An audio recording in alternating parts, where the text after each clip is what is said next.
మహాశివరాత్రి శుభాకాంక్షలు. ఈరోజు స్పెషల్గా మన చింతకాయల పులుసు ప్రిపేర్ చేసి శివయ్యకి ఈ పులుసు అంటే చాలా ఇష్టం. కార్తీక మాసంలో చాలా స్పెషల్ ఈ చింతకాయల పులుసు. ఈ స్పెషల్ రోజు సందర్భంగా మీ వ్రతం తర్వాత సింపుల్గా టేస్టీగా ప్రిపేర్ చేసుకోవడానికి ట్రెడిషనల్ చింతకాయల పులుసు రెసిపీ చేస్తున్నాను. ముందుగా ఒక గిన్నె తీసుకొని అందులో చింతకాయలు యాడ్ చేసుకొని అందులో కొంచెం వాటర్ అండ్ సాల్ట్ యాడ్ చేసుకోండి. మీరు మామూలు గిన్నెలో అయినా ఉడికించవచ్చు, కుక్కర్లో అయితే 2 or 3 విజిల్స్ ఇవ్వాలి. ఏమేమి ఇంగ్రీడియంట్స్ కావాలో చూపిస్తాను. ఫ్రెష్ తోటకూర, పచ్చిమిర్చి, టమాటో, ఆనపకాయ, ములక్కాడలు, బెండకాయలు. ఇప్పుడు పాన్ తీసుకొని అందులో వాటర్ పోసుకొని అన్ని వెజిటేబుల్స్ యాడ్ చేసుకోండి. ఇప్పుడు చూపించినవి ఆనపకాయ, టొమాటో, మిర్చి, తోటకూర. సో 1 by 1 మీకు చూపిస్తున్నట్టు అన్ని కూరలు మీరు యాడ్ చేసుకోవాలి. నెక్స్ట్ రెసిపీ ఏం చూడాలనుకుంటున్నారో ఒకసారి కామెంట్లో చెప్పండి. డెఫినెట్లీగా నెక్స్ట్ వీడియోలో ట్రై చేస్తాం.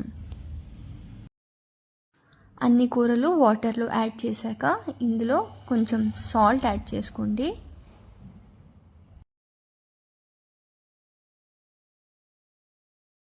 ఇప్పుడు పసుపు యాడ్ చేసి చిన్న ముక్క బెల్లం యాడ్ చేసుకోండి.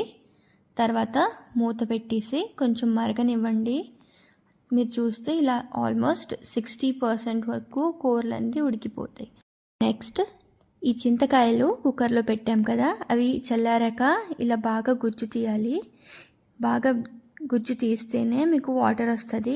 ఈ వాటర్ మీరు డైరెక్ట్గా కూరల్లో యాడ్ చేసుకోవాలి. ఇది స్పెషల్ చింతకాయ పులుసు కాబట్టి దీనికి ఆవ పెట్టి చేస్తాం. సో ఆవకి ఏమేమి కావాలో చూద్దాం.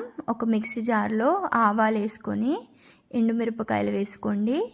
మీకు ఎంత కారం వేసుకుంటారో అది చూసుకొని వేసుకోండి. తర్వాత నువ్వులు యాడ్ చేసుకోవాలి, తెల్ల నువ్వులు. ఒకసారి ఇవి యాడ్ చేసుకున్నాక జస్ట్ మూవ్ చేసేయండి.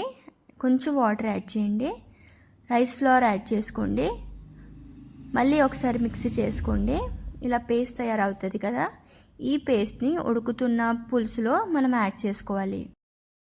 పేస్ట్ యాడ్ చేసుకున్నాక ఒకసారి గరిటతో కలుపుకోండి. నెక్స్ట్ దీనికి మనం పోపు పెట్టాలి. సో పోపుకి ఏం కావాలంటే ఒక గిన్నె తీసుకొని అందులో ఆయిల్ యాడ్ చేసుకొని ఆవాలు, మెంతులు, ఎండుమిరపకాయలు వేసుకొని అవి బాగా వేగాక ఈ మరుగుతున్న పులుసులో పోసేసుకోవడమే.